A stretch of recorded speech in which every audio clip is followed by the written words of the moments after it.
Days 43 to 44. On the second day of in Sakisa, the first light of dawn filtered through the branches and leaves of shimmering bamboo clumps and yellow bamboo grooves. Footsteps could be heard echoing on the dike roads that wound through the villages. The vast fields are brightly blooming with yellow mustard flowers, as if welcoming the foot-traveling Sangha to Sakisa in the early days of the Year of the Cat. So remained steadfast and determined, continuously following the group. He didn't engage in playful antics with others and exuded a commanding presence, like that of an older sibling. Aloka, on the other hand, still loved to have fun, despite his injured leg, which now only allowed him to move with 3 legs. He loved to playfully tease his 4-legged friends along the way. Whenever Aloka paused for a rest, I also slowed down to encourage him to stay awake, knowing that if he closes his eyes and drifts off, I would have to search for him again. We stopped at the Sankasa Vihara temple to have lunch, rest, and take a bath while the sun was shining. The group leader had been in a lot of pain lately, so I offered to massage him. The monks jokingly told me to massage him harder, so that he would have to stay put and not have to travel the next day. I didn't know how I massaged him yesterday, but the next morning, the group leader walked briskly through the long, dark, and rugged path. The entire group had to keep up with his pace despite the struggle to keep our tired feet going.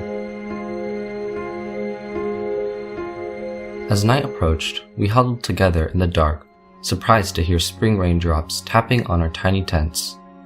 We hurriedly covered the canvas and put away our still wet robes in case the rain worsened. Before I could fully prepare, the rain became heavier, and I was soaked. Inside the tent, which was my nest, I dried myself off. I thought it was just a spring shower with a few scattered drops marking the start of a new year. However, the rain persisted throughout the night, seeping into the tent through its roof, walls, and even the ground. I was busy the entire night using towels and a still wet robe to prevent the tent from flooding. I remained crouched, trying not to move for fear of getting the sanghati I was covering wet. Despite my efforts, I became soaked. The whole group spent the night cold and damp. Some of the brothers coughed, some had runny noses, and others were shivering. Many monks, just like me, tossed and turned all night long. The dawn arrived, and the rain gradually faded away. The whole group tidied up the tent, dried their robes, and prepared to go to Sankisa, where the Buddha descended from the celestial realm of Tavatimsa after preaching the Abhidhamma for the liberation of his mother.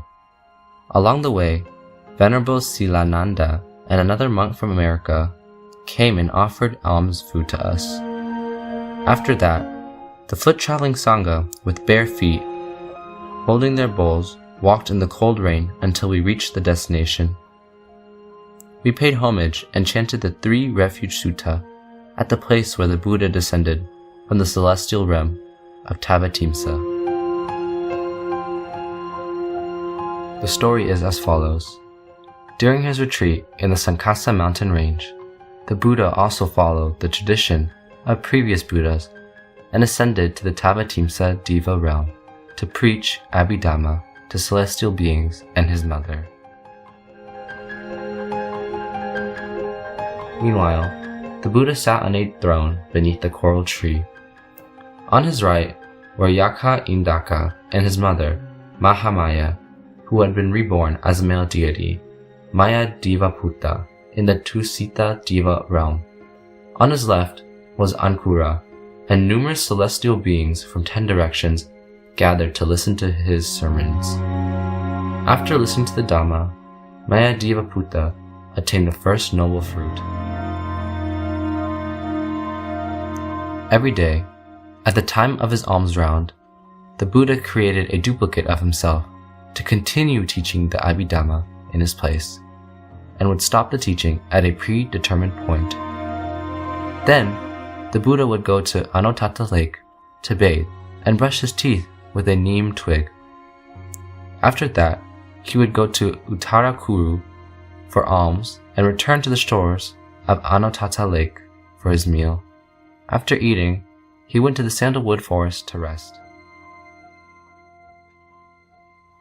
Elder Sariputta, the general of the Dhamma, went to the sandalwood forest to learn the teaching.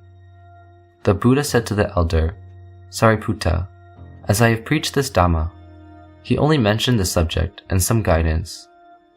But with his analytical knowledge, Elder Sariputta was able to fully understand the Dhamma that the Buddha had mentioned. This was his routine every day for 3 months.